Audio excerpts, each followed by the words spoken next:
안녕하세요. 낙서인간입니다. 지금부터 들려드릴 이야기는 반지의 제왕 가운데 원작에는 있지만 영화에서는 생략된 이야기입니다. 프로도를 비롯한 호빗 네 친구가 절대 반지를 파괴하는 운명적인 과업을 완수한 후에 고향인 샤이어로 돌아와 겪게 되는 일입니다. 바로 타락한 마술사 사루만과 그의 하수인인 뱀 혓바닥 일당과의 전투 이야기입니다. 그럼 지금부터 우리의 영리하고 정의로운 호빗 친구들이 고향을 되찾기 위해 분투하는 흥미진진한 원작 이야기 속으로 들어가 보겠습니다.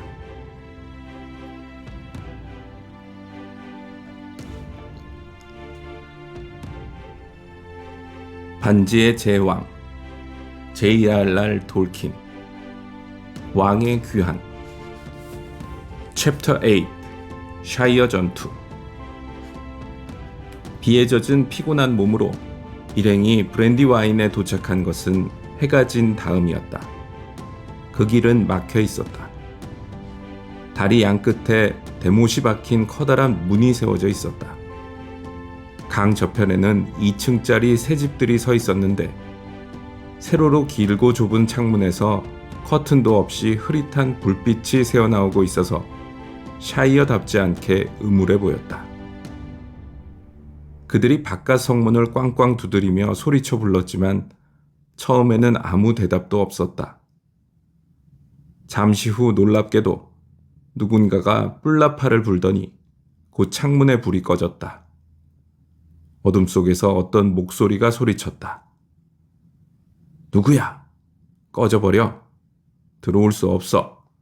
일몰과 일출 사이에는 출입 금지라고 쓰인 경고문도 안 보여? 그러자 샘이 소리쳐 대답했다. 당연하지. 이 깜깜한 데서 어떻게 경고문을 읽을 수 있어? 하지만 샤이어의 호빗들이 이런 밤에 비를 맞으며 밖에 서 있어야 한다면 그 경고문을 보자마자 찢어버리겠어. 이 말에 창문이 탁 닫히더니 한 무리의 호빗들이 초롱불을 들고 왼쪽 집에서 쏟아져 나왔다. 그들은 다리 저편의 문을 열었다. 몇 명은 다리를 건너왔다. 그들은 일행을 보고 겁에 질린 것 같았다. 메리는 그들 중 하나를 알아보고 소리를 질렀다. 자, 이것 봐. 울장지긴의 홉. 자네가 날 몰라봤다면 이젠 알아봐야지. 난 강노른의 메리야. 도대체 이게 무슨 소동이야? 또 자네 같은 노릇골 출신이 여기서 무슨 짓을 하고 있는 거야? 자네는 울타린문에 있었잖아. 맙소사, 틀림없는 메리시로군요. 더구나 완전 무장을 하다니. 당신은 죽었다고들 하던데 묵은 숲에서 실종됐다고 했어요. 어쨌든 당신이 살아있는 걸 보게 되니 반갑군요. 그럼 그렇게 입 벌리고 빗장 사이로 날 쳐다보지만 말고 어서 문을 열게. 미안하지만 메리 씨, 우린 명령을 받았거든요. 누구 명령인데? 골목쟁이 집에 계신 대장의 명령이죠. 그러자 프로더가 놀라 물었다. 대장? 대장이라고? 로쏘를 말하는 건가? 그럴 겁니다, 골목쟁이 씨. 하지만 요즘엔 그냥 대장이라 불러야 해요. 아, 그러셔? 어쨌든 그가 골목쟁이란 성을 떼어버렸다니 반갑군. 그렇지만 지금이야말로 골목쟁이 집안에서 그 녀석을 혼 좀 내서 정신을 차리게 해야겠어. 문 너머에 있는 호빗들은 입을 꾹 다물었다. 이런 식으로 얘기해봐야 아무 소용도 없어.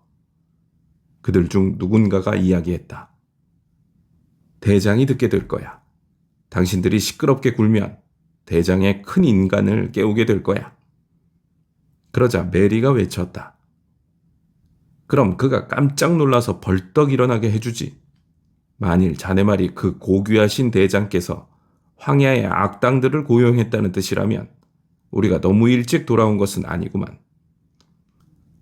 그는 말에서 뛰어내렸고 초롱불을 비춰 경고문을 읽고는 떼어내서 찢은 다음 문 너머로 던져버렸다. 호빗들은 뒤로 물러섰고 여전히 문을 열려고 하지 않았다. 피핀 이리 와. 우리 둘이면 충분해. 메리와 피핀이 문을 기어오르자 호빗들은 도망쳤다. 곧 조금 전과는 다른 나팔 소리가 들렸다. 오른편의 더 큰 집에서 몸집이 크고 육중한 인간이 문간의 불빛을 등지고 나타났다. 그는 앞으로 나서며 으르렁거렸다. 이게 무슨 짓들이냐? 문을 부순다고? 꺼져버려. 안 그러면 니놈들의 그 더럽고 조그만 모가지를 비틀어버리겠다. 그러나 그는 번쩍이는 칼들을 보고는 그 자리에 멈춰섰다. 그를 본 메리가 소리쳤다. 고사리꾼 빌! 만일 10초 내로 문을 열지 않으면 후회하게 될 거다. 내 말을 듣지 않는다면 네 몸에 칼자국이 날 거야. 문을 열고 그 문으로 나가서 다시는 돌아오지 마라. 네 놈은 악당에다 노상 강도야. 고사리꾼 빌은 움찔하더니 발을 질질 끌고 와서 문을 열었다. 열쇠를 이리 내놔. 메리가 말하자 그 악당은 열쇠를 머리 위로 내던지고는 그대로 어둠 속으로 뺑소니 쳤다. 그가 말 옆을 지날 때 한 마리가 뒷발질로 그를 걷어찼지만 그는 비명을 지르며 어둠 속을 그대로 달려갔다. 그 후로는 그에 관한 소문도 들을 수 없었다.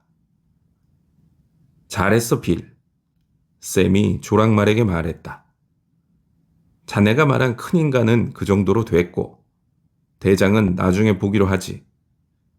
우리들은 우선 방이 필요한데 자네들은 다리목 여관을 헐고 대신 이 음침한 집들을 지은 모양이지.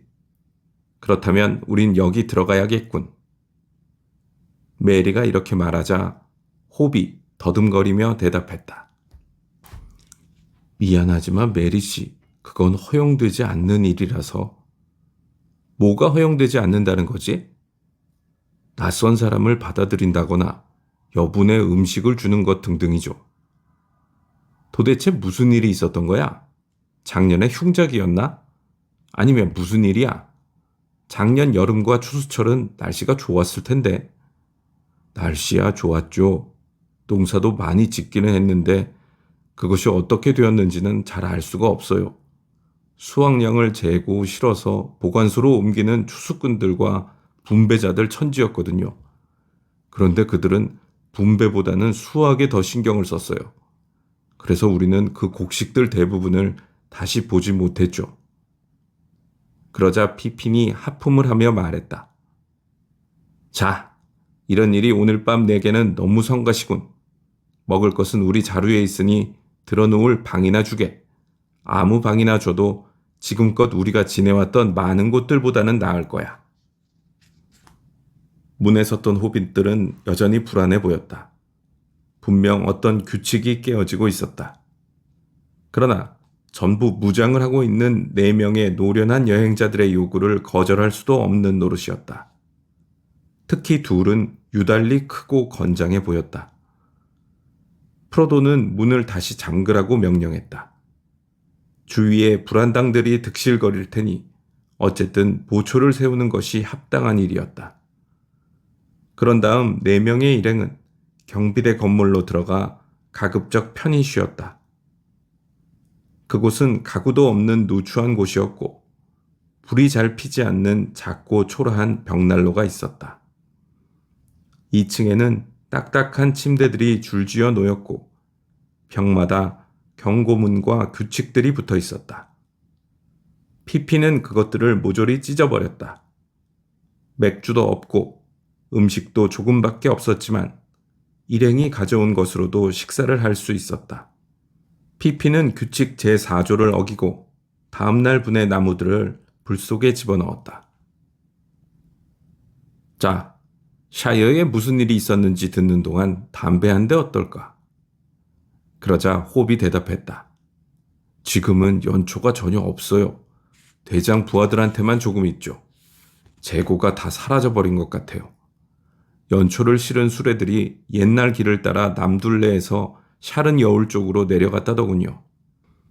그게 당신들이 떠난 다음이니까 작년 말 즈음이었어요.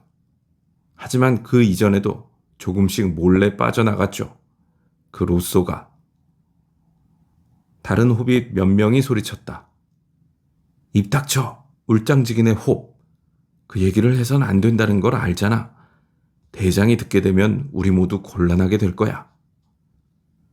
그러자 홉은 화가 나서 말했다. 우리 중 누군가가 고자질하지 않는다면 그가 알게 될 리 없잖아. 샘이 말리듯 말했다. 됐네 됐어. 그걸로 충분해. 더는 듣고 싶지도 않아. 환영도 없고 맥주도 담배도 없는 데다가 규칙투성이에 오르크드 같은 이야기나 하고 있다니. 이제 좀 쉬기를 바랐는데 앞으로도 해야 할 일뿐이로군. 우선 잠을 자고 아침까지는 잊어야겠어. 그 새로운 대장은 정보를 입수하는 수단이 있음이 분명했다. 다리에서 골목쟁이 집까지는 좋기 60km나 되는 거리였으나 누군가 급히 그 길을 다녀간 모양이었다. 프로도와 그 친구들은 곧 알게 되었다. 그들은 뚜렷한 계획을 세우지도 않았고 처음엔 크릭구렁으로 함께 내려가서 휴식을 좀 취하려고 막연히 생각했었다. 그러나 이제 상황이 돌아가는 것을 보고는 호빗골로 곧장 가기로 작정했다. 그래서 이튿날 그들은 대로를 따라 출발했고 꾸준히 말을 달렸다. 바람은 자고 있었지만 하늘은 잿빛이었다. 땅은 슬프고 황량해 보였다. 어쨌든 벌써 11월 1일이었고 가을의 끄트머리였다. 이상하게도 주변 곳곳에서 불이 타오르며 연기를 내뿜고 있었다. 연기는 거대한 구름으로 피어올라 멀리 끝숲 쪽으로 흘러갔다. 저녁이 되자 그들은 다리에서 35km가량 떨어져 있는 대로가 가로지르는 개구리 늪이라는 마을에 이르렀다. 그들은 그곳에서 밤을 보내기로 결정했다. 개구리 늪에 표류하는 통나무는 훌륭한 여관이었다. 그러나 그들이 마을 동쪽 끝에 도착했을 때 길없음이라고 쓰인 커다란 팻말이 붙은 울타리가 눈에 띄었다. 그 뒤에는 깃털 달린 모자를 쓴 보안관들이 막대기를 들고 서 있었는데 일견 위험 있어 보이기도 하면서 겁에 질린 눈치였다. 프로도는 애써 웃음을 참으며 그들에게 물었다. 이게 다 뭔가? 골목쟁이 씨, 보시는 대로입니다. 깃털을 2개 단 보안관의 우두머리인 호빗이 말했다. 당신들은 문 부수기, 규칙서 찢기, 문지기 공격, 불법 침입, 허락 없이 샤이어 건물에서 잠자기, 음식으로 보초 매수하기 혐의로 체포되었습니다. 그 밖에 또 없나? 그것만으로도 체포하기엔 충분합니다. 그러자 샘이 말했다. 내 몇 가지 더 덧붙여주지. 너희 대장 이름 말하기, 여드름 투성이 얼굴 한 대 치고 싶어 하기, 그리고 너희 보안관들이 참 미련하다고 생각하기. 그만둬요. 조용히 따라오라는 대장의 명령입니다. 우린 당신들을 강변 마을까지 데리고 가서 대장의 인간들에게 인계할 겁니다. 하고 싶은 말은 대장이 신문할 때 하면 됩니다. 하지만 감옥굴에 오래 있고 싶지 않다면 긴 말을 안 하는 게 좋겠죠. 프로도와 그 동료들이 웃음을 터뜨리자 파수꾼들은 당황했다. 프로도가 말했다. 웃기지 말게. 난 내가 가고 싶은 곳에, 그리고 마음 내킬 때 갈 거야. 난 마침 그 골목쟁이 집에 갈 거네만 자네들도 같이 가겠다고 우긴다면 마음대로 하게. 좋습니다, 골목쟁이 씨. 하지만 당신들이 체포되었다는 사실을 잊지 마세요. 파수꾼의 우두머리는 울타리를 조금 열면서 말했다. 절대로 잊지 않겠네. 하지만 자네를 용서하지. 오늘은 더 이상 길을 가고 싶지 않으니 표류하는 통나무 여관까지 안내해준다면 참 고맙겠군. 그렇게는 할 수 없습니다, 골목쟁이 씨. 그 여관은 폐쇄되었거든요. 마을 저쪽 끝에 파수꾼들의 집이 있으니 그리 모셔다 드리죠. 좋아, 앞장서게. 따라갈 테니. 샘은 파수꾼들을 바라보다가 그중 아는 호빗을 찾아냈다. 이봐, 작은 굴 로빈, 이리 와봐. 나하고 얘기 좀 하세. 화가 나지만 감히 참견하지 못하는 우두머리를 겁먹은 눈으로 바라보며 작은 굴은 뒤로 쳐져 조랑말에서 내린 샘과 나란히 걸었다. 이봐, 수탉 로빈. 자넨 호빗고 출신인데 이렇게 프로도님과 그 친구들을 잡으러 오다니 좀 모자란 거 아닌가? 그건 그렇고 여관이 폐쇄되었다니 그게 무슨 소린가? 여관은 모조리 폐쇄됐어. 대장은 맥주를 못 마시게 하거든. 적어도 그렇게 해서 일이 시작됐지. 하지만 지금 와서 생각해보니 맥주를 대장의 인간들이 몽땅 차지해버린 것 같아. 그리고 대장은 주민들이 돌아다니는 것을 좋아하지 않아. 그래서 어디 가야 할 때면 꼭 파수꾼 처소에 가서 용무를 설명해야 하지. 자네가 그런 어처구니 없는 짓에 관련되어 있다니 부끄러운 줄 알게. 자넨 주막 바깥보다는 안을 더 좋아했잖아. 근무 중이건 비번이건 간에 항상 주막에 들락거렸지. 할 수만 있다면 지금도 그렇게 하고 싶어. 하지만 날 너무 몰아세우진 말게. 어쩌겠어. 난 이미 7년 전에 이런 일이 있기 전에 파수꾼이 되었다는 걸 잘 알잖아. 여기저기 돌아다니면서 주민들을 만나고 새로운 소식도 듣고 또 좋은 맥주가 어디 있는지 알 수도 있었지. 하지만 지금은 사정이 달라졌어. 그렇다면 그 일을 그만둘 수도 있잖아. 점잖은 직업이 아니라면 아예 파수꾼을 그만두는 거야. 그건 허용되지 않아. 그 허용되지 않으란 말 한 번만 더 하면 화내겠어. 화를 낸다고 해도 유감스럽게 여기진 않겠어. 로빈은 목소리를 낮춰 말했다. 만일 우리가 다 같이 화를 내게 된다면 무슨 일이든 할 수 있을 텐데 말이야. 문제는 그 대장의 인간들이거든. 그들은 동네방네 돌아다닌단 말이야. 우리같이 작은 호빗이 권리를 찾겠다고 저항이라도 하면 곧장 감옥굴에 집어넣어 버리지. 처음엔 밀가루 옹심이 영감님, 그러니까 큰말 시장인 하얀발 윌로인을 끌고 갔고, 다음엔 더 많은 호빗들을 끌고 갔어. 최근엔 사태가 더 악화되어 그들을 종종 때리기도 한다더군. 샘은 화가 나서 말했다. 아니 그렇다면 왜 자넨 그들을 위해 일하는 거야? 누가 자넬 개구리 늪으로 보냈지? 누가 보낸 것이 아니라 우린 여기 파수꾼 처소에 머물고 있는 거야. 지금 우린 제1동둘레 부대야. 파수꾼은 전부 다 해서 수백 명이 되지만 새로운 규칙 때문에 더 필요하다고 하더군. 대부분은 어쩔 수 없이 여기 있지만 물론 다 그런 건 아니야. 샤이어 주민들 중에도 허풍을 떨며 남의 일에 참견하길 좋아하는 작자들이 있으니까. 또 대장하고 그 인간들을 위해 첩자 노릇을 하는 자들도 있어. 아, 그래서 자네가 우리 소식을 들었군. 그래, 맞아. 지금 우린 소식을 서로 전하지 못하게 되었지만 그들은 예전에 발빠른 파발꾼 제도를 이용해서 각 지점마다 특별 전령을 대기시키거든. 어젯밤에 하얀 굴에서 비밀 전가를 가지고 온 녀석이 있었지. 여기선 또 다른 녀석이 그걸 받아가지고 갔고. 그러더니 오늘 오후에 자네 일행을 체포해 곧장 감옥굴로 보내지 말고 강변마을로 데리고 오라는 전령이 내려온 거야. 대장이 자네 일행들을 직접 한번 보겠다는 거야. 프로도 씨가 그와 단판을 내면 생각이 달라질걸? 개구리 늪의 파수꾼 처소는 다리에 경비대 건물만큼이나 고약했다.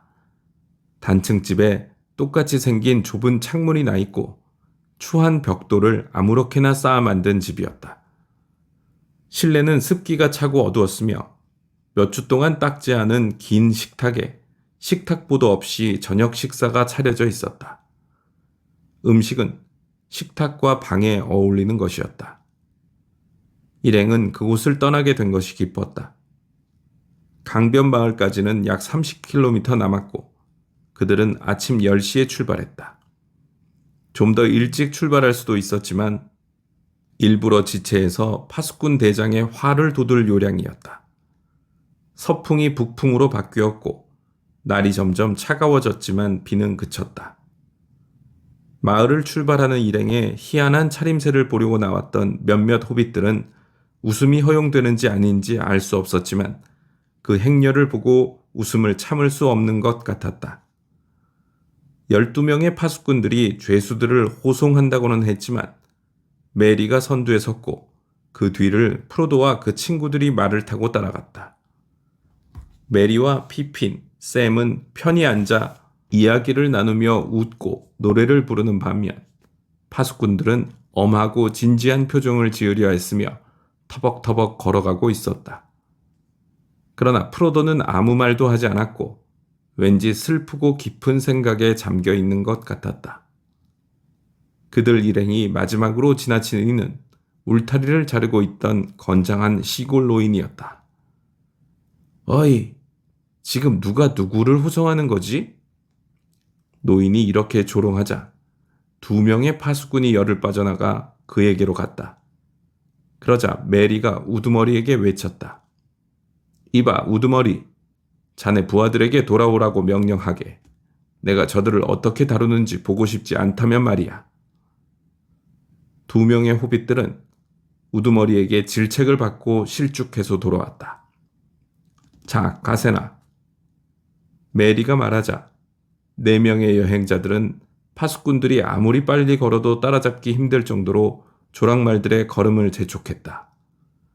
햇빛이 비치고 차가운 바람이 불어왔지만 그들은 이제 헉헉대며 땀까지 흘렸다.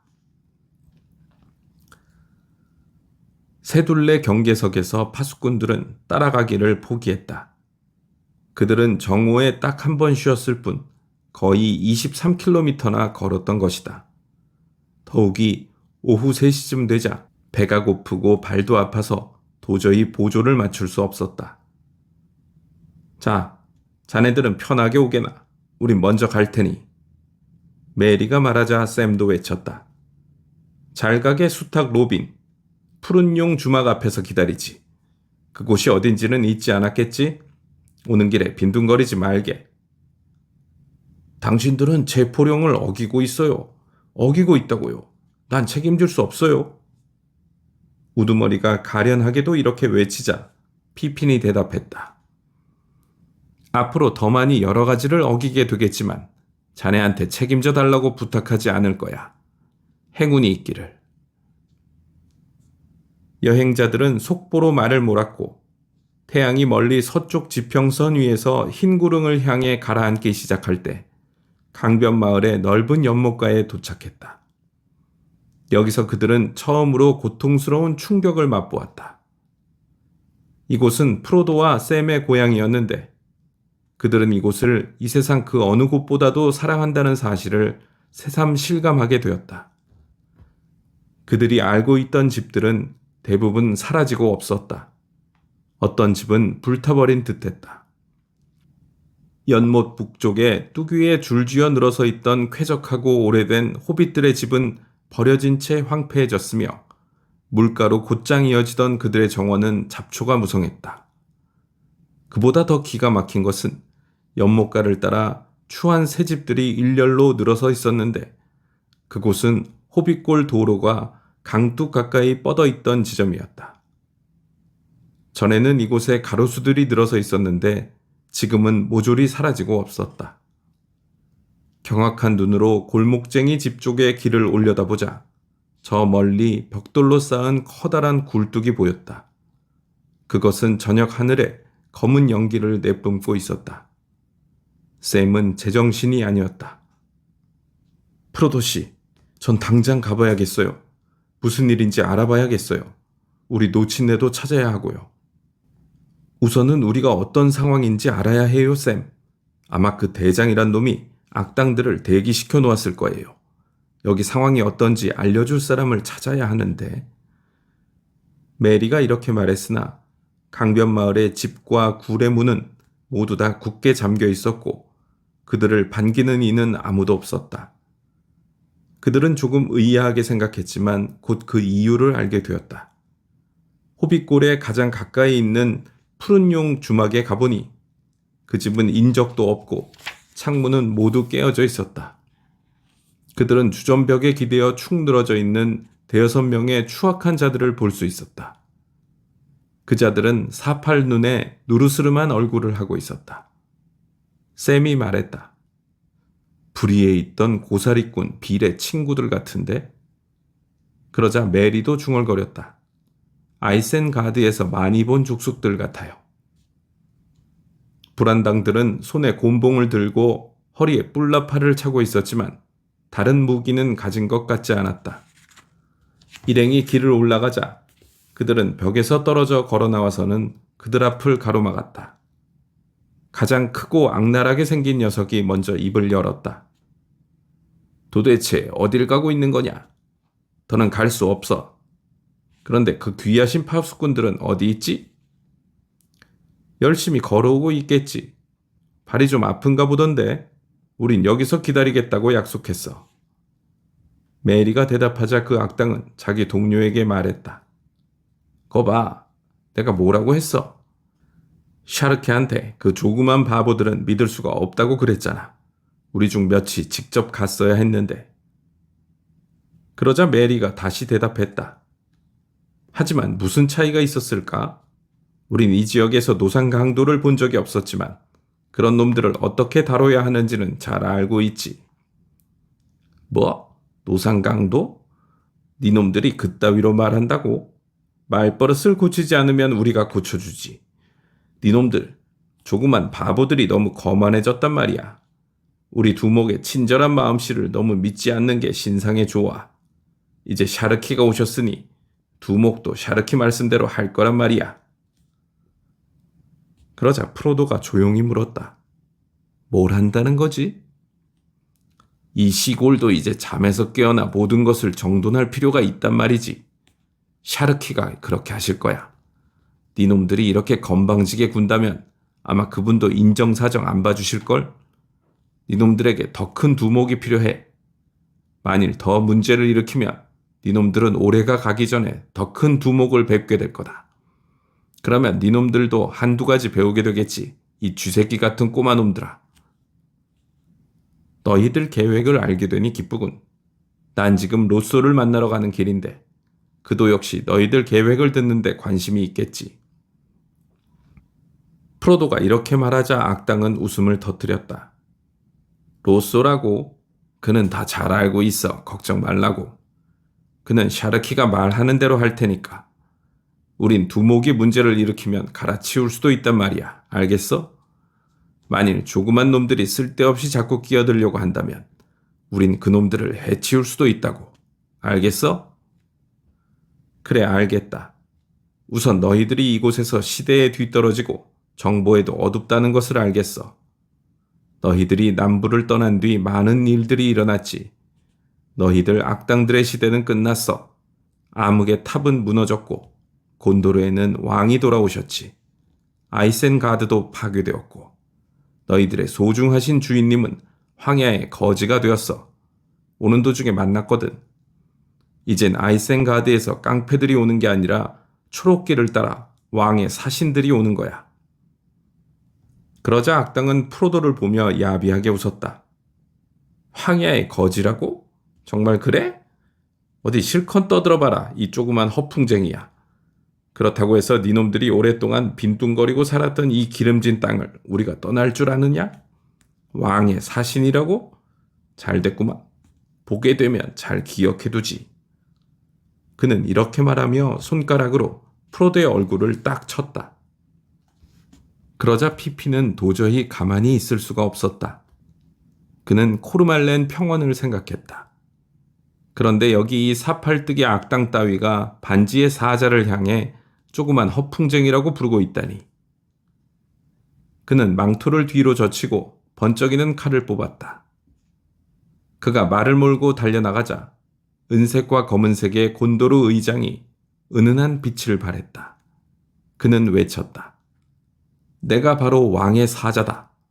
네 놈은 왕의 친구이며 서부에서 가장 유명한 이들 중 한 명과 말하고 있는 거다. 네 놈은 악당일 뿐 아니라 바보로구나. 어서 무릎을 꿇고 용서를 빌어라. 아니면 이 트롤의 칼로 네 놈을 처단하겠다. 서쪽으로 기울어가는 햇살에 칼날이 번뜩였다. 메리와 샘도 칼을 뽑고 피핀을 지원하려 달려나갔지만 프로도는 움직이지 않았다. 악당들은 뒤로 물러섰다. 브리지방의 농부들을 겁주고 놀란 호빗들을 위협하는 것이 그들의 주된 일거리였다. 그러나 빛나는 칼을 겨눈 무서운 얼굴의 용감한 호빗들을 보고 놀라지 않을 수 없었다. 그리고 이 새로운 호빗들의 목소리에는 이제껏 그들이 들어보지 못한 어조가 실려 있었다. 그 어조는 그에게 공포를 주기에 충분했다. 이번에는 메리가 외쳤다. 꺼져라. 만일 니놈들이 또다시 이 마을을 괴롭힌다면 후회하게 될 거다. 3명의 호빗이 앞으로 나서자 악당들은 몸을 돌려 호빗골 도로 쪽으로 달아났다. 그들은 달아나면서 뿔나팔을 불었다. 우리가 일찍 온 게 전혀 아닌데요. 메리가 말하자 프로도가 대답했다. 하루도 일찍 오지 않았어. 어쩌면 너무 늦었는지도 모르지. 적어도 로쏘를 구하기엔 말이야. 불쌍한 바보 같으니 정말 안 됐어. 그러자 피핀이 말했다. 로쏘를 구한다고요? 무슨 말씀을 하시는 거예요? 그를 파멸시킨다고 해야죠. 자넨 상황을 잘 모르는 것 같군, 피핀. 로쏘는 사정이 이렇게까지 되길 바라진 않았을 거야. 그는 심성이 좋지 않은 바보였을 뿐이지. 아마 지금쯤은 그도 잡혀 있을 거야. 악당들은 꼭대기에 올라앉아 그의 이름으로 공물을 약탈하고 강도질하고 협박해서 모든 걸 운영하고 파괴하고 있는 거야. 하지만 오랫동안 그의 이름을 빌리지는 않겠지. 내 생각에 그는 지금 골목쟁이 집에 갇혀 있을 걸세. 아마도 겁에 질려 있겠지. 우리 힘으로 빨리 구해야 해. 정말 어리둥절하군요. 여행의 막바지에 이런 일이 있을 줄은 꿈에도 생각 못했어요.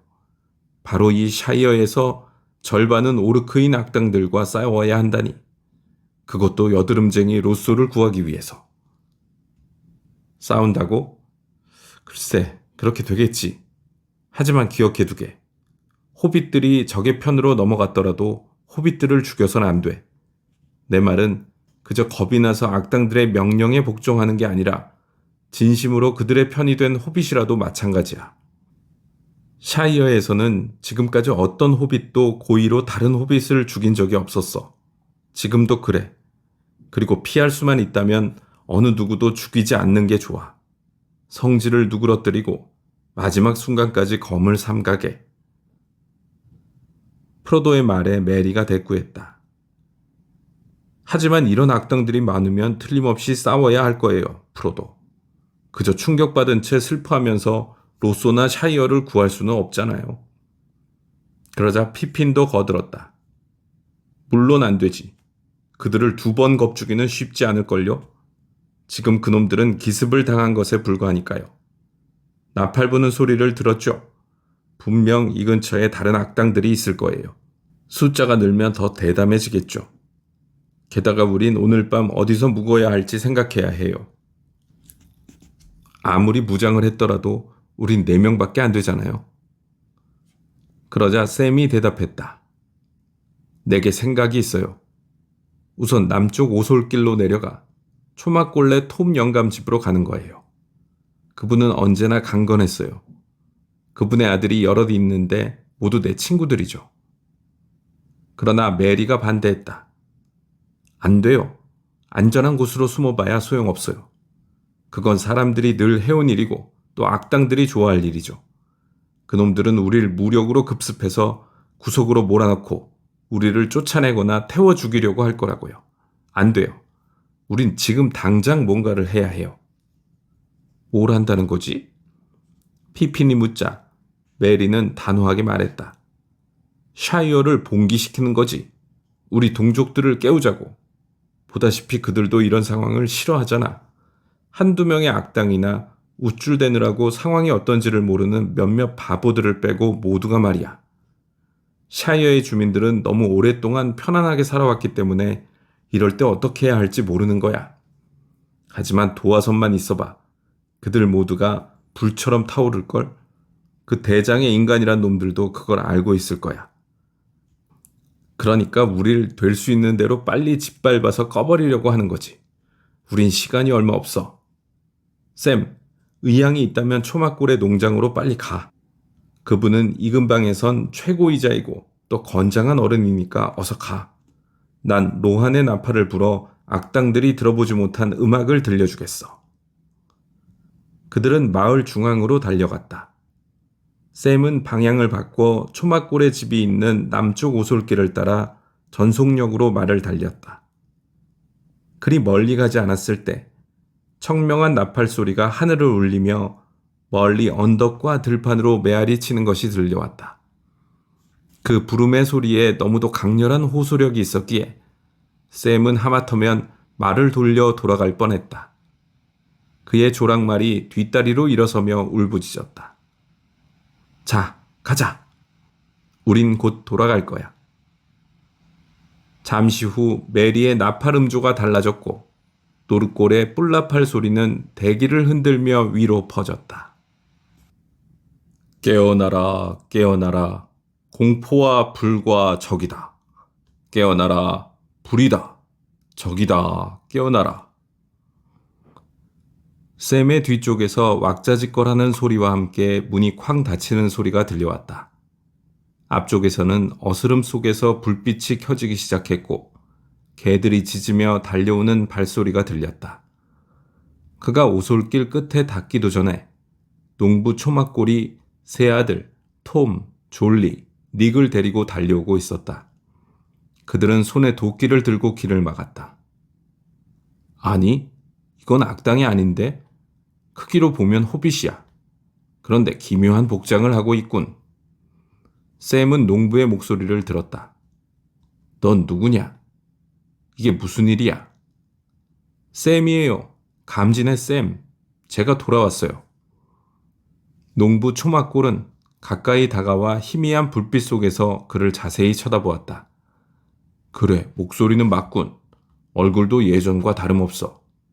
그런데 그런 옷을 입은 자네를 길거리에서 보았다면 그냥 지나쳤겠는걸? 자넨 다른 지방에 갔었던 모양이군. 우린 자네가 죽은 줄 알고 걱정했었지. 죽지 않았어요. 프로도 씨도 아무 일 없고요. 친구들과 함께 왔어요. 그들은 지금 샤이어를 봉기시키려고 하고 있어요. 악당들과 그 대장을 몰아내려고요. 이제 시작이죠. 훌륭하네, 훌륭해. 그래, 마침내 시작했군. 난 1년 내내 한바탕 사건을 일으켜보려고 몸이 근질근질했지만 주민들이 도와주질 않더라고. 게다가 돌봐야 할 아내와 로지가 있지 않은가. 악당들이 무슨 일을 저지를지 모르거든. 자, 가자 얘들아. 강변 마을이 일어섰으니 우리도 한몫 껴야지. 초막골 부인과 로지는 어떤가요? 그들만 내버려 두는 건 안전하지 않을 거예요. 닙스가 함께 있어. 하지만 생각이 있다면 자네가 직접 가서 돌보게나. 초막골은 씩 웃으며 말하고는 아들들과 함께 마을을 향해 달려갔다. 샘은 서둘러 초막골의 집으로 갔다. 넓은 앞마당 계단 위 크고 둥근 문 옆에 초막골 부인과 로지가 서 있고 그 앞에 닙스가 쇠스랑을 들고 서 있었다. 나요, 감진의 샘. 그러니 닙스 날 찌르지 말게. 하긴 갑옷을 입고 있으니 별 상관은 없지만 말이야. 그는 말에서 뛰어내려 계단으로 올라갔다. 그들은 깜짝 놀라 아무 말도 못하고 그를 쳐다보았다. 안녕하세요, 초막골 부인. 안녕, 로지. 로지가 말했다. 안녕, 샘. 어디 갔었어요? 모두들 당신이 죽었다고 하던데.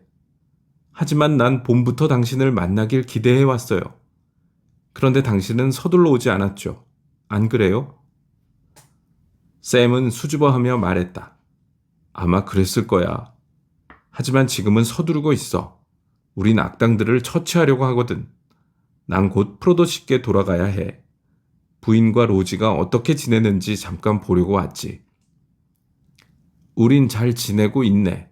하지만 이 날강도 불안당 놈들만 없으면 더 잘 지내겠지. 초막골 부인이 말하자 로지도 외쳤다. 자, 어서 가요. 지금껏 프로도 씨를 보살폈다면 이렇게 위험한 때에 그분을 두고 오면 어떡해요? 샘에게 이 말은 너무나 가혹한 질문이었다. 꼬박 일주일은 생각해야 대답할 수 있거나 아니면 도저히 답할 수 없는 질문이었다. 그는 몸을 돌려 조랑말에 올라탔다. 그가 막 달려가려 할 때 로지가 뛰어내려왔다. 샘, 정말 멋있어요. 이제 가세요. 하지만 몸 조심하고 악당들을 물리치자마자 곧 돌아와야 해요. 샘이 돌아왔을 때는 이미 마을 전체가 봉기해 있었다. 많은 젊은이들 말고도 이미 100명도 넘는 건장한 호빗들이 도끼와 망치, 긴 칼, 단단한 막대기를 들고 모여들었고 몇 명은 사냥용 활을 가지고 있었다. 외진 농가에서 더 많은 호빗들이 몰려들고 있었다. 몇몇 주민은 큰 불을 피웠다.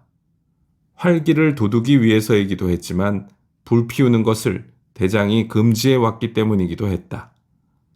밤이 깊어질수록 불은 더 환하고 크게 타올랐다. 메리의 지시에 따라 다른 호빗들은 마을 양끝길을 가로질러 방벽을 쌓아 올렸다. 파수꾼들은 마을 끝에 도착해서는 너무 놀란 나머지 아무 말도 못했다. 그러나 상황이 어떻게 돌아가는지 알게 되자 그들 대부분은 모자에서 깃털을 떼어버리고 반란에 가담했다. 그렇지 않은 파수꾼들은 슬슬 꽁무니를 뺐다. 샘은 프로도와 그 친구들이 초막골레 톰과 이야기를 나누고 있는 모습을 보았다. 그들 주위를 강변마을 주민들이 둘러싼 채 경탄하며 바라보고 있었다. 농부 초막골이 물었다. 자, 다음에 할 일은 뭔가? 사정을 더 알기 전에는 아직 어떻게 해야 할지 모르겠군요. 악당들은 얼마나 되죠? 그건 알기 어렵네. 그놈들은 이리저리 옮겨다니거든. 호빗골로 가는 길가의 창고에도 한 50명 있더군.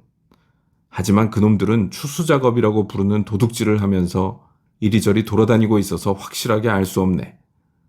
또 그놈들이 두목이라고 부르는 놈 주변에도 한 20명 넘게 있을 거야. 두목이란 놈은 골목쟁이 집에 있지. 아니, 적어도 전엔 거기 있었어. 하지만 실제로 한두 주일 전부터는 아무도 보지 못했다네. 그 부활한 놈들이 누구도 접근하지 못하게 하거든. 그놈들이 호빗골에만 사는 건 아니겠죠? 아니지. 더 많이 있으니 유감이지. 지른골 남쪽과 사른 여울 근처에도 꽤 여럿 있지. 끝숲에도 있고 삼거리 마을엔 그놈들 창고가 있어.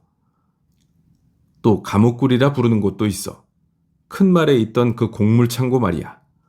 놈들은 거길 감옥으로 만들어서 자기네한테 반항하는 호빗들을 가둬두고 있지. 어쨌든 다 합해도 300명 이상은 되지 않을 거야. 우리가 뭉치기만 하면 쳐부술 수 있어. 그러자 메리가 물었다. 놈들에게 무기가 있나요? 온갖 나쁜 짓을 할 때 사용하는 채찍과 칼, 곤봉이 있지. 지금까지 보여준 건 그게 다야.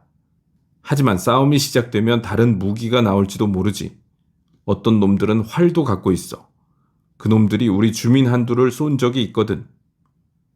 그거 보세요, 프로도. 싸워야 한다고 말했잖아요. 그놈들이 먼저 살인을 시작했잖아요. 메리가 이렇게 말하자 초막골이 대답했다. 정확히 말하면 그렇지는 않다네. 적어도 먼저 활을 쏜 건 툭 집안이었어. 페레그린 군, 자네 아버님은 처음부터 로쏘와 상대하지 않으셨고 누군가 꼭 대장 노릇을 해야 한다면 그것은 적어도 적법한 샤이어의 사인이어야지 벼락 출세한 녀석은 안 된다고 말씀하셨지. 로쏘가 대장에 인간놈들을 보냈을 때도 그분은 입장을 바꾸지 않으셨어. 툭 집안은 운이 좋아 초록 언덕 지방이나 큰 스미알 같은 곳에 큰 굴을 갖고 있어서 불안당들이 접근할 수 없었어. 그리고 악당들이 절대로 땅에 발을 못 들여놓게 놈들이 접근하면 툭 집안 사람들은 활을 쏘아댔지. 그리고 기웃거리던 놈 셋을 쏘았어. 그 후로 악당들이 더 악랄해졌지. 그놈들은 툭 집안을 엄중하게 감시하고 있다네. 지금은 누구도 그곳에 들어가거나 나올 수가 없어. 그러자 피핀이 외쳤다. 툭 집안 만세. 하지만 이젠 누군가 들어가야겠죠. 난 스미알로 가겠어요. 나하고 툭지구에 같이 갈 사람 없어요? 피피는 6명의 젊은이와 함께 조랑말을 타고 달려가며 외쳤다. 곧 다시 만납시다. 들판 넘어 23km밖에 되지 않으니까 아침까지 우리 툭집안 친척들 부대를 이끌고 오겠어요. 깊어가는 어둠 속으로 그들이 질주해 가자 메리는 뒤에 대고 나팔을 불어댔고 주민들은 환호했다. 프로도는 가까이 서 있는 주민들에게 말했다. 어쨌든 난 살인은 원하지 않소. 악당들도 마찬가지고 호빗을 해치지 못하게 막아야 하는 불가피한 경우가 아니라면 절대 죽여선 안 돼요.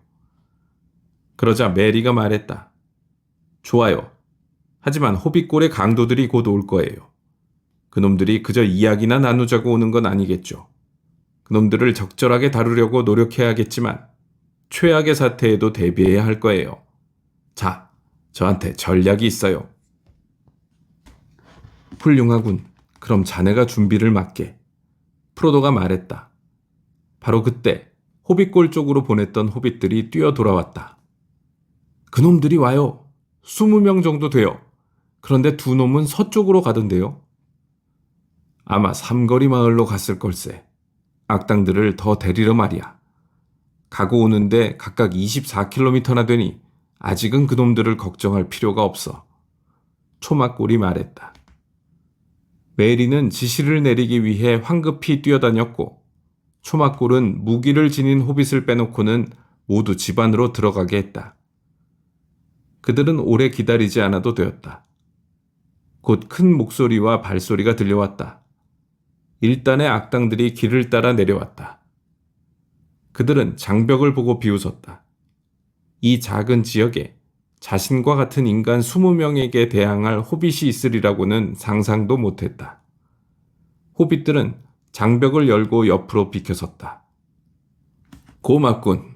이제 채찍에 얻어맞기 전에 집으로 가 잠이나 자. 그들은 길을 따라 내려가며 소리를 질렀다. 불을 꺼. 집 안에 들어가서 가만히 있으란 말이야. 그러지 않으면 니놈들 50명을 붙잡아다 감옥굴에 1년간 쳐넣을 테니까. 들어가.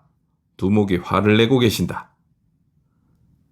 그러나 어느 누구도 그들의 명령에 귀를 기울이지 않았다. 악당들이 지나가자 그들은 조용히 그 뒤를 따라갔다. 악당들이 모닥불에 가까이 갔을 때 그곳에는 초막골 혼자 불을 쬐고 서 있었다. 우두머리가 그에게 말했다. 네 놈은 누구냐? 뭘 하고 있는 거야? 그러자 초막골은 천천히 그를 쳐다보며 말했다. 나도 네 놈한테 그걸 물어보려던 참이다. 여기는 네 놈들 땅이 아니고 또 네 놈들은 필요 없어. 그래. 하지만 우린 네 놈이 필요한데. 얘들아, 저놈을 끌고 가자. 저놈을 감옥굴로 데려가라. 먼저 조용하게 만들어. 인간들이 한 걸음 앞으로 나와 멈춰섰다. 주위에서 갑자기 함성이 터지자 그들은 농부 초막골 하나만 있는 것이 아니라는 사실을 깨달았다. 그들은 둘러싸여 있었다. 그늘진 곳에서 기어나온 호빗들이 불빛이 닿지 않는 어둠 속에서 원을 그리며 서 있었다. 숫자는 거의 200명이었고 모두 무기를 들고 있었다. 메리가 앞으로 나서며 우두머리에게 말했다. 우린 좀 전에도 만났지. 분명 여기 돌아오지 말라고 경고했는데 이제 다시 경고한다. 너희들은 불빛 속에 서 있고 사수들이 니놈들을 둘러싸고 있다. 만일 니놈들이 이분이나 혹은 다른 누구에게든 손가락 하나 까딱한다면 니놈들을 모두 벌집처럼 쑤셔놓을 테다. 가지고 있는 무기는 다 내려놔. 우두머리는 주위를 둘러보았다. 그는 함정에 빠진 것이다. 하지만 부하들이 20명이나 되었기에 겁먹지는 않았다. 그리고 호빗들에 대해 너무도 모르고 있었기 때문에 자신이 처한 위험한 상황을 깨닫지 못했다. 어리석게도 그는 싸우기로 작정했다. 돌파하기 쉬울 것이다. 그는 외쳤다. 저놈을 잡아라. 저놈들에게 한 방 먹여. 왼손엔 긴 칼, 오른손엔 곤봉을 들고 그는 빙 둘러서 있는 호빗들에게 달려들면서 호빗골 쪽으로 뚫고 나가려고 했다. 그는 길을 가로막고 서 있는 메리를 향해 사납게 일격을 가하려 했으나 그 순간 날아든 4대의 화살을 맞고 쓰러져 버렸다. 다른 놈들에게는 그것으로 충분했다. 우두머리에 죽음을 본 악당들은 바로 항복했다. 무기는 빼앗기고 밧줄에 묶여 자신들이 세웠던 텅 빈 오두막으로 끌려갔다.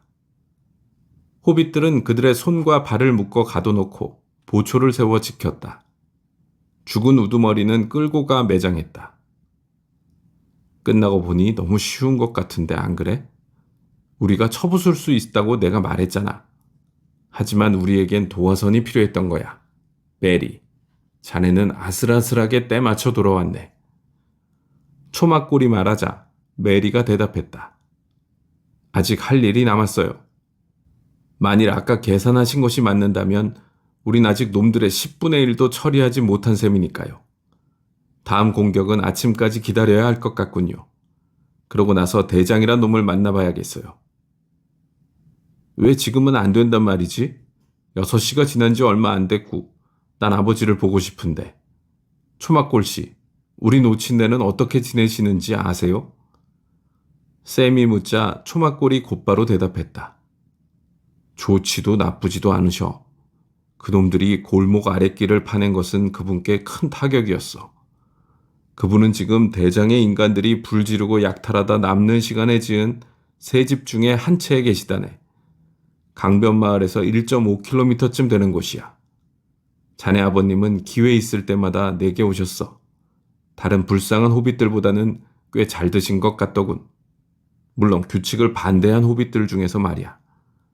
난 그분을 우리 집에 계시게 하고 싶었지만 허용되지 않았어. 고맙습니다, 초막골씨.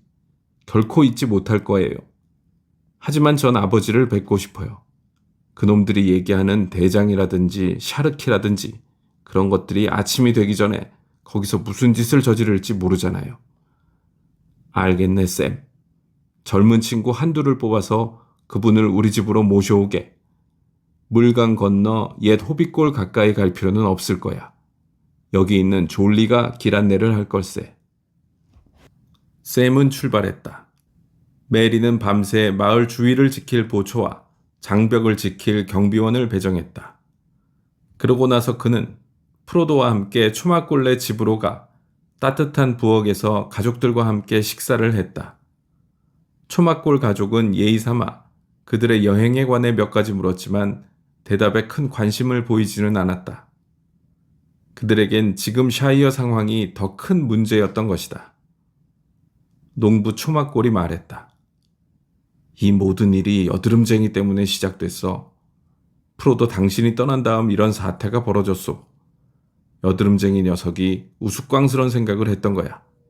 모든 것을 다 차지하고 다른 주민들 위해서 군림하고 싶었던 거지.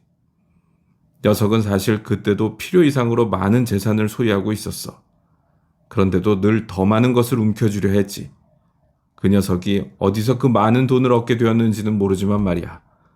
방앗간도, 내가 저장고도, 여관도, 농장도, 연초농원도 모조리 차지해버렸지. 아마 그 녀석은 골목쟁이 집으로 오기 전에 이미 까끄리의 방앗간을 샀을 거야. 물론 그 녀석은 남둘레에서 지 애비가 물려준 많은 유산으로 시작했겠지. 그리고 제일 좋은 연초를 상당량 팔았던 것 같아. 1, 2년 정도 몰래 외부로 실어 날랐거든. 그런데 작년 말부터는 연초뿐 아니라 곡물도 상당량 내보내기 시작했어.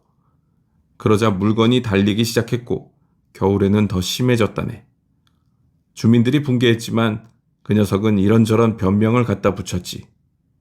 많은 인간들, 대개는 악당들이 커다란 수레를 끌고 와 남쪽으로 물건을 실어갔고 일부는 아예 상주하게 되었지. 점점 더 많은 인간들이 몰려들었다네. 상황이 어떻게 돌아가는지 채 알아차리기도 전에 그놈들은 샤이어 전역에 퍼져서 멋대로 나무를 베고 땅을 파서 헛간이나 집을 지었지. 처음에는 곡물이나 그 밖의 손실에 대해 여드름쟁이가 보상을 했지만 얼마 안 있어 놈들이 주인 행세를 하며 멋대로 아무거나 가져가게 된 거야. 그러자 약간의 반발이 있었지만 대단하지는 않았지. 시장인 윌령감이 골목쟁이 집으로 항의하러 갔지만 거기까지 가지도 못했다네. 도중에 악당들이 붙잡아 큰 말에 있는 굴 속에 가둬버렸거든. 아마 지금도 거기 있을 걸세. 그 후 새해가 되고 얼마 지나지 않았을 때였어. 시장 자리가 계속 비어있게 되자 여드름쟁이 녀석이 멋대로 스스로를 대장보안관, 아니면 그냥 대장이라고 부르기 시작했지. 누구든 그 녀석들 말로 주제넘은 짓을 하려 들면 윌과 같은 전철을 밟게 됐다네.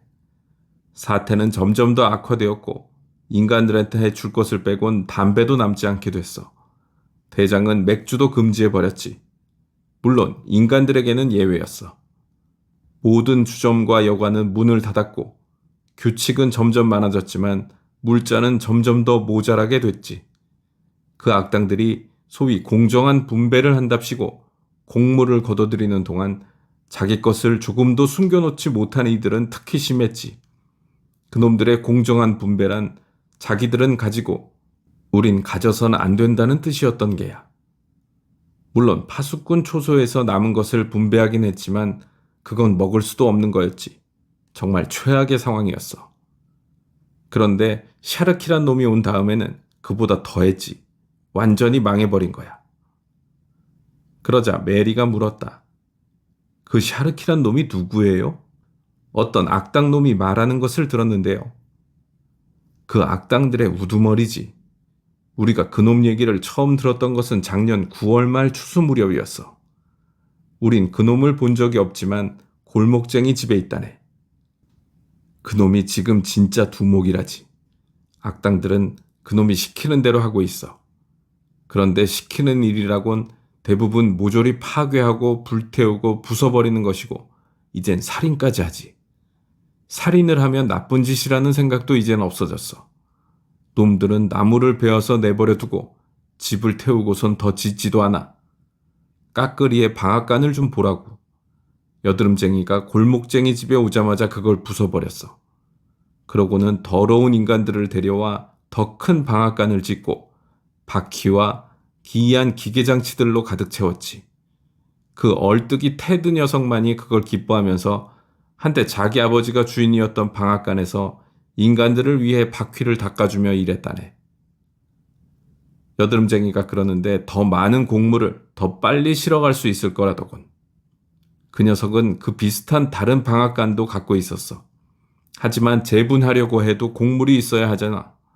새 방앗간이 생겼다고 해서 예전보다 할 일이 많아지는 것도 아니고. 그런데 샤르키란 놈이 온 다음부터는 더 이상 재분도 않는다네. 항상 망치질에 연기와 악취만 뿜어내고 있지. 그래서 호빗골은 밤에도 조용하지 않아. 그리고 놈들이 고의로 옥물을 내다 부어서 물강 하류를 온통 오염시켰지. 그건 브랜디 와인까지 흘러갔어. 그놈들이 샤이어를 폐허로 바꿔버릴 생각이라면 제대로 하고 있는 셈이지. 그 바보 같은 여드름쟁이가 이 모든 것을 꾸미고 있는 건 아닐 거야. 틀림없이 그 샤르키란 놈의 짓이지. 그러자 젊은이 톰이 끼어들었다. 맞아요. 그놈들은 심지어 여드름쟁이의 늙은 모친 로벨리아도 끌고 갔어요. 아무도 그 노인네를 좋아하진 않았지만 여드름쟁이는 자기 어머니를 끔찍히 위했죠. 호빗골 주민 몇 명이 보았대요. 그녀가 낡은 우산을 가지고 오솔길을 내려오는데 악당들이 큰 수레를 끌고 올라가고 있었대요. 그녀가 먼저 어디들 가는 길이야? 하니까 골목쟁이 집으로 했다죠. 그러니까 또 뭐 타러? 하니까 샤르키를 위해 헛간 몇 채 짓게. 누가 그렇게 시킨 거야? 샤르키가 시켰지. 길을 비켜 이 늙은 할망구야. 하니까 이 더러운 도둑놈들아, 샤르키란 놈 꺼져버리라고 해라. 했다는 거예요. 그러면서 우산을 번쩍 들고 자기 체구의 2배는 되는 우두머리한테 덤볐다죠. 그러자 놈들은 노파를 붙잡아 감옥굴에 가둬버렸대요. 그 고령의 노인네를 말이에요. 그놈들이 끌고 간 다른 호빗들을 더 안타깝게 생각하는 이가 많지만 어쨌든 그 노파가 누구보다도 큰 용기를 보여주었다는 사실은 부정할 수 없죠. 이런 이야기를 나누는 도중에 샘이 자기 아버지와 함께 급히 들어왔다. 감지 영감은 더 늙어 보이지는 않았지만 귀가 약간 먹었다. 안녕하세요, 골목쟁이 씨. 이렇게 돌아오신 것을 뵙게 되니 정말 반갑습니다. 하지만 솔직히 말하자면 좀 따질 일이 있습니다. 제가 늘 말했듯이 골목쟁이 집을 파시는 게 아니었어요. 거기서 모든 재앙이 시작됐거든요. 샘의 말을 들으니 당신은 다른 지방에서 암흑의 인간들을 쫓아 산 위를 헤매고 다녔다는데 난 뭐 때문에 그러셨는지는 잘 모르겠지만요. 그동안 놈들은 여기서 골목 아랫길을 파내고 내 감자밭을 엉망진창으로 만들어버렸어요. 감지씨, 정말 죄송하게 됐습니다. 하지만 이젠 돌아왔으니 최선을 다해 보상을 해드리죠. 네, 아주 공정한 말씀입니다. 항상 말했듯이 골목쟁이 집안 프로도는 진짜 신사이시거든. 그 성을 가진 다른 호빗에 대해서는 그렇게 생각을 하지 않지만요. 그런데 우리 샘은 만족스럽게 잘 처신하던가요? 더할 나위 없이 만족스러웠어요, 감지씨. 믿으실지 모르겠습니다만 샘은 이제 가운데 땅 전역에서 가장 유명한 인물 중 하나랍니다. 사람들이 여기에서 대해까지 그리고 대하를 넘어서까지 그의 공적을 그리기 위한 노래를 만들고 있다니까요. 샘은 얼굴을 붉히며 고맙다는 듯이 프로도를 보았다. 로지가 눈을 반짝이며 그에게 미소를 보내고 있었던 것이다. 샘이 이상한 무리들과 어울렸다는 것은 알겠지만 아직 믿기 어려운 것이 많군요. 옷은 어떻게 된 겁니까? 갑옷이 잘 어울리건 아니건 간에 난 갑옷 입는 건 반대랍니다. 농부 초막골 가족과 손님들은 다음날 아침 일찍 일어났다. 밤새 아무 소리도 들리지 않았으나 얼마 안 있어 큰 소동이 벌어질 게 틀림없었다. 골목쟁이 집에는 악당이 한 놈도 남지 않은 모양인데 하지만 삼거리 마을에서 언제 몰려올지 모르지. 초막골이 말했다. 아침 식사 후 툭 집안에서 보낸 전령이 말을 타고 왔다. 그는 활기에 차 있었다. 사인께서 저희 영지 주민들을 모두 부르셨어요. 소식은 불길처럼 퍼져나가고 있답니다. 우리 영지를 감시하던 악당들 중에 살아남은 놈들은 모두 남쪽으로 달아났어요. 사인께서는 그 강도들을 멀리 쫓아내려고 뒤쫓아 가셨죠. 그러고도 보낼 수 있는 주민들은 모두 페레그린 씨한테 딸려서 이리 보내셨어요. 그러나 그 다음 소식은 별로 좋지 않았다. 밤새 나가 있던 메리가 10시쯤 말을 타고 돌아왔다. 6.5km쯤 떨어진 곳에 악당들이 상당수 있더군요. 그놈들은 삼거리 마을에서 오는 중인데 흩어졌던 놈들도 거기 끼어든 모양이에요. 대략 100명 정도 됩니다. 오면서 아무데나 불을 지르고 있어요. 망할 놈들. 그러자 초막골이 말했다. 이제 그놈들은 대화고 뭐고 없이 무조건 죽이려 들 거야. 툭 집안에서 원병이 곧 도착하지 않는다면 안전한 곳에 숨어서 볼 것도 없이 활을 쏘는 게 나을 거야. 일이 해결되려면 싸워야 할 거요, 프로도씨. 툭 집안의 호빗들은 빨리 도착했다. 피핀을 선두로 건장한 호빗 100여 명이 툭 지구와 초록 언덕 지방에서 행군해왔다. 이때쯤 메리도 악당들을 상대할 만한 건장한 호빗들을 충분히 확보하고 있었다. 놈들이 가까이 왔다고 전령이 알려왔다. 악당들은 온 마을이 자신들에게 대항해 봉기한 것을 알고 있어서 모반의 중심지인 강변마을부터 잔인하게 진압할 작정인 것 같았다. 하지만 놈들은 냉혹하긴 했지만 전술을 알 만한 지도자가 없었다. 그들은 전혀 경계도 하지 않은 채 접근해왔다. 메리는 신속하게 전략을 세웠다.